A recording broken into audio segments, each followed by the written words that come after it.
머신러닝이 재료과학을 바꾸고 있다는 얘기 요즘 정말 많이 들리죠? 근데 그 혁신의 한가운데에 뭐가 있냐면요. 바로 수학입니다. 수학이라니 벌써부터 머리가 아프시다고요? 걱정 마세요. 오늘 이 수학이 사실은 얼마나 강력하고 재밌는 도구인지 그 핵심 원리만 쏙쏙 뽑아서 아주 명쾌하게 알려드릴게요. 연난에는요, 우리가 현미경으로 물질의 미세 구조를 들여다보면서 이거 좀 신기한데? 하면서 새로운 재료를 발견했잖아요. 하지만 이제 시대가 완전히 바뀌었습니다. 수학이 우리의 새로운 현미경이 된 거죠. 데이터를 통해 눈에 보이지 않는 패턴을 찾아내고 최적화를 통해 우리가 원하는 물성을 가진 재료를 예측하고 설계까지 하는 시대가 온 겁니다. 자, 그럼 이 흥미진진한 여정을 떠나기 위한 지도를 한번 펼쳐볼까요? 바로 이 엔드-투-엔드 파이프라인입니다. 평범한 물리적 재료 데이터가 어떻게 똑똑한 예측 모델로 다시 태어나는지, 여기 보이는 이 5단계를 차근차근 따라가면서 그 비밀을 함께 풀어보겠습니다. 첫 번째 단계는 이게 정말 중요한데요. 바로 번역입니다. 생각해보세요. 컴퓨터는 우리가 쓰는 말을 못 알아듣잖아요. 그러니까 재료의 여러 특성들을 컴퓨터가 이해할 수 있는 언어, 즉 숫자로 바꿔주는 작업이 가장 먼저 필요하겠죠. 그 번역의 기본 단위가 바로 벡터입니다. 어렵게 생각할 거 하나도 없어요. 그냥 숫자 녹록이에요.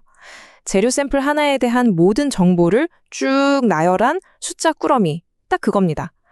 머신러닝 분야에서는 이걸 좀 더 전문적으로 특성 벡터라고 부르는 거고요. 말로만 하면 헷갈리니까 이 그림을 한번 보시죠. 훨씬 쉬울 거예요. 자, 여기 재료 샘플이 하나 있습니다.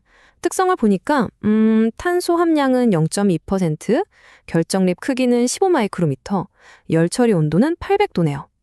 이 정보들을 그냥 순서대로 쭉 늘어놓는 거예요. 그럼 뭐가 되죠? 맞아요. 0.2, 15, 800.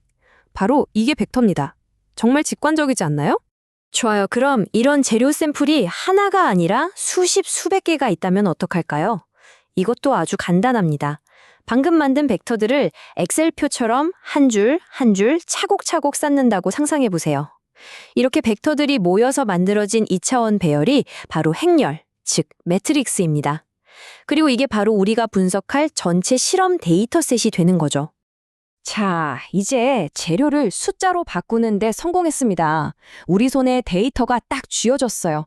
그럼 이제 이 데이터를 가지고 미래를 예측하는 엔진을 만들어 볼 시간입니다.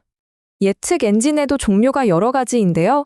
가장 기본적이면서도 아주 강력한 것 중 하나가 바로 선형 회귀 모델입니다.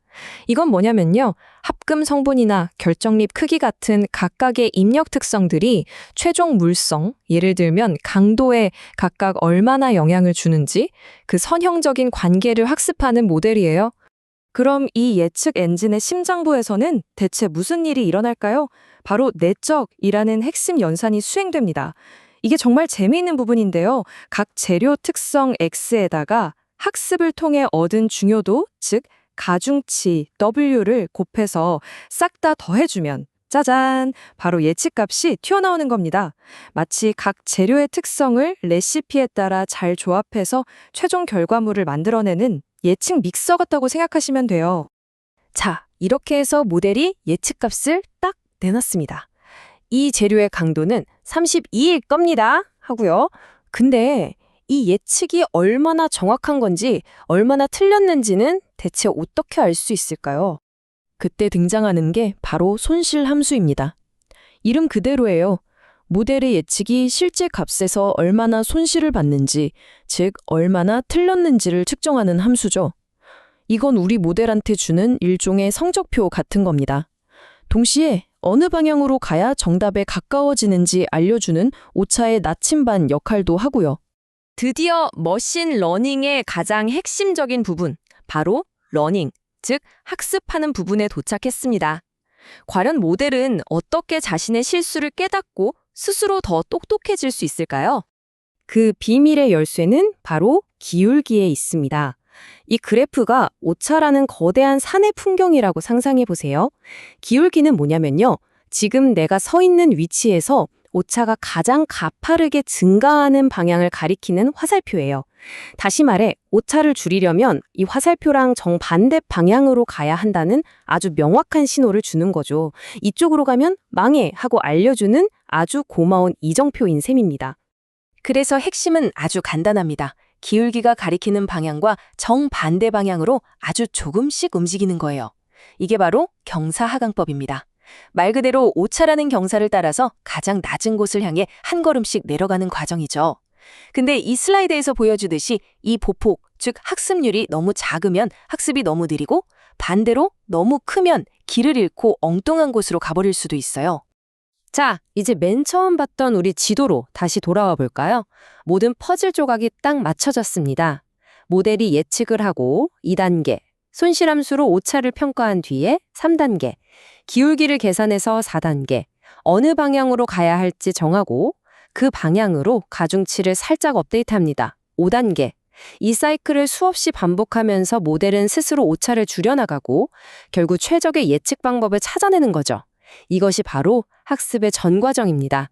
기본 원리는 이제 다 익혔으니 이제 한 단계 더 나아가 보죠. 이 수학적 도구들이 어떻게 데이터 속에 숨겨진 더 깊은 통찰력과 새로운 재료를 발견하게 하는지 한번 살펴보겠습니다. 재료 데이터는 합금 원소나 공정 변수처럼 변수가 수십 개가 넘어가서 너무 복잡할 때가 많죠. 이때 주성분 분석, 즉 PCA가 마법을 부릅니다.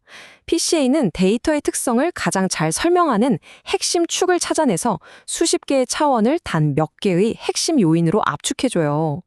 수많은 변수 중에서 실제 물성에 가장 큰 영향을 미치는 주성분만 골라내는 것과 같아서 막대한 실험 비용과 시간을 절약하게 해주는 말 그대로 게임 체인저입니다. 그렇다면 PCA는 대체 어떻게 그 핵심 축을 찾아내는 걸까요? 바로 고육감 문제를 통해서입니다. 이 방정식은 어떤 행렬이 벡터에 작용했을 때 그 방향은 바꾸지 않고 오직 크기만 바꾸는 특별한 벡터, 고유 벡터와 그 배율인 고유값을 찾는 과정이에요. PCA에서는 이 고유값이 가장 큰 고유 벡터가 바로 데이터의 가장 중요한 방향, 즉 주성분이 되는 겁니다. 오늘 우리가 함께 살펴본 벡터, 행렬, 경사하강법, 그리고 고육감 문제. 이것들은 그냥 교과서에 나오는 딱딱한 수학 공식이 아닙니다. 미지의 재료를 설계하고 물성을 예측하며 과학적 발견의 속도를 어마어마하게 높여주는 매우 실용적이고 강력한 도구 상자인 거죠. 이제 여러분의 손에는 새로운 종류의 현미경, 즉 수학이라는 강력한 도구가 쥐어졌습니다. 이 도구를 가지고 여러분은 어떤 미지의 재료를 발견하고 싶으신가요? 그 가능성은 정말 무한합니다.